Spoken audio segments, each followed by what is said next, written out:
Hola amigos, ¿cómo están? Bienvenidos, muchísimas gracias. Estamos en nuestro consultorio dermatológico clínico. Estamos con nuestro buen amigo, el doctor Francisco San Martín Tudela. Bienvenido, Pancho, muchas gracias por estar acá. Y queremos hablar de algo que hemos tocado en otros capítulos y se refiere a las cicatrices. Pero realmente pocos entendemos a veces qué es realmente una cicatriz y lo vemos desde el punto de vista puramente estético. Si no fuera porque nosotros como seres humanos tenemos la inmensa buena posibilidad de cicatrizar cualquier herida, cualquier lesión, cualquier noxa a la piel, desde un simple rascado, podría ser el principio del fin. Porque lo que nosotros tenemos es una capacidad asombrosa de regeneración de tejidos que tiene un porqué y tiene los elementos químicos de nuestro propio cuerpo para repararnos. Qué importante, qué interesante, te lo digo como cirujano, Pancho, claro, ¿no? O sea, así como lo ves por fuera, también sucede por dentro. Sí, por entonces es una maravilla que tengamos esa opción de poder repararnos a nosotros mismos. Gracias. Bienvenido, Pancho, muchas gracias por estar acá. Podemos comenzar desde la parte de las cicatrices visibles, vamos a decir, heridas en la piel. Pero esto tiene un porqué y comienza desde un principio. Así es. Explícanos, por favor, el mecanismo de cicatrización. La cicatriz es el proceso final de la reparación de la piel. Entonces, comienza con una lesión, ¿no? Ya sea superficial, arañoncito, profunda, corte quirúrgico o traumática, ¿no? Muy profunda y regular. Entonces, lo primero que ocurre en el inicio del proceso de la cicatrización es la hemostasia. ¿Qué quiere decir? El parar el sangrado.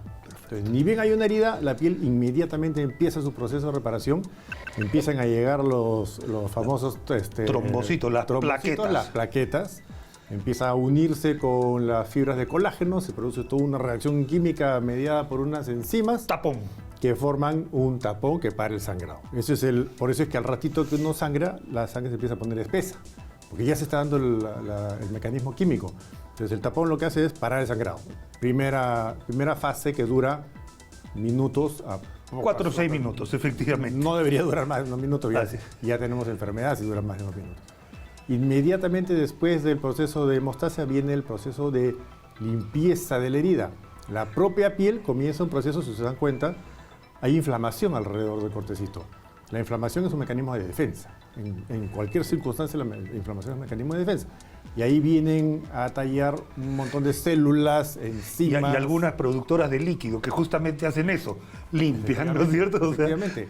Los leucocitos que vienen a eliminar a las bacterias que se pueden haber metido, los macrófagos que vienen a comerse el tejido muerto, desvitalizado, a limpiar la zona. O sea, todo es un ejército que viene en cadena. Entonces limpian toda la herida para ponerla en las mejores condiciones para que se empiece a rellenar. Porque ese segundo proceso, que puede durar unas cuantas horas o un par de días, viene seguido del proceso ya de relleno y de retracción. Se empieza a formar fibras más firmes, empieza a encogerse la herida, a tratar de pegarse los bordes, y ese es el proceso llamado de proliferación.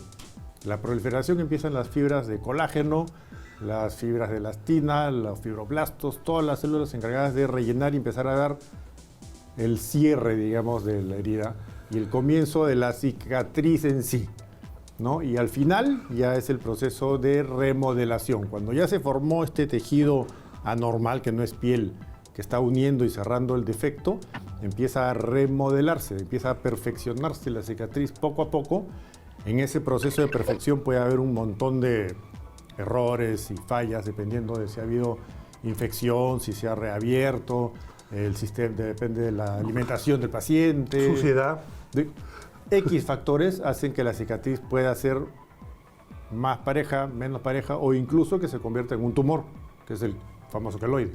El queloide se considera un tumor. Es un tumor del fibroblasto, que es la célula encargada de sellar, de formar el tejido colágeno, pero que en este caso crece exageradamente. Una producción anormal de fibroblastos se produce mucho más que incluso la herida original. Entonces la característica del queloide es que no es del tamaño de la cicatriz original. Cuando una cicatriz original es gruesa y uno la siente dura, no es queloide, es una cicatriz hipertrófica. Es parte de un proceso normal de cicatriz un poco exagerado. El queloide ya es un tumor, ya es una proliferación mucho más extensa de fibroblastos. De acuerdo. A esto influyen un montón de cosas. Correcto. Dentro de esto está lo que se conoce como las líneas de Langhans o las líneas de tensión, porque la piel no en todos lados tiene la misma tensión. Correcto. Entonces, por ejemplo, queridos amigos, un corte así es mucho más antiestético para una cicatriz que un corte así. O sea, hasta eso influye.